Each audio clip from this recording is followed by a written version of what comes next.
11晚上12点秒杀时，我点了一杯奶茶，超时了1个小时。我给骑手打了10通电话，都无人接听，气得我私信骑手要投诉他，给他差评。1分钟后，骑手礼貌回复：实在不好意思呀，妹妹，上一个给差评的人骨头太硬了，我句子都给磨钝了。放心，马上到你家。此时外卖软件上显示骑手距您500米。看到这个回复，我直接被气笑了。送外卖超时了不说，还有脸来吓唬我。我直接一个差评送给他，然后打字回复他：没事的大哥，奶茶晚点送也可以。昨天给我送外卖的小哥，肉质太老了卡牙，我正用高压锅压呢。吓人和口嗨谁不会？我把手机扔在了一边，便不再理会。看了一会儿书，我的心情稍微平复了一下，开始有些后怕了。我很担心自己刚才的行为会激怒骑手，万一他真的是个疯子。越想越害怕。他知道我家地址，我的外卖地址都是精确到门牌号的。我想了想，觉得好汉不吃眼前亏。我快速收拾了一个小包，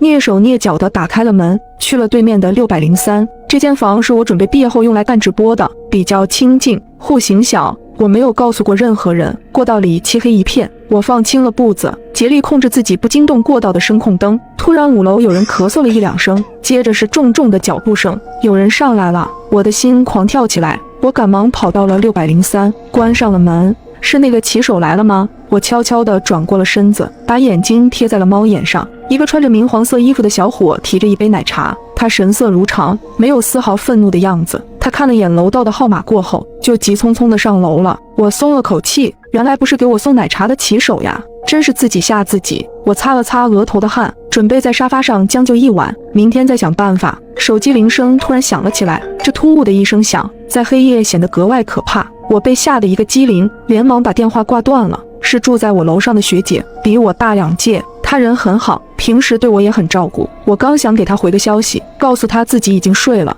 有什么事明天说，学姐的信息就发过来了：酱汁，你的奶茶怎么送到我这里来了？我赶紧打开外卖软件，发现自己居然把地址填错了。我把地址填成了学姐的了，因为上次学姐帮我修过手机之后，我为了感谢她，请她吃了炸鸡，后来又给她点过几次外卖，不小心把她的地址设成默认的了。而那个骑手就是给我发威胁信的那个，我的心里陡然害怕起来。我咽了口口水，试探性回复：学姐，你开门了？对呀，怎么了？发生什么事了吗？我一开门，那个骑手就疯狂给我道歉，说自己路上有事耽搁了，才把奶茶送晚了，求我不要给他差评。酱汁那小伙子挺诚恳的，都快哭了。社会上挣点钱不容易，一个差评要扣人家几百块，你就别给人家差评了。行，我的心稍微安了一下，虽然不太赞同学姐的话。骑手把餐送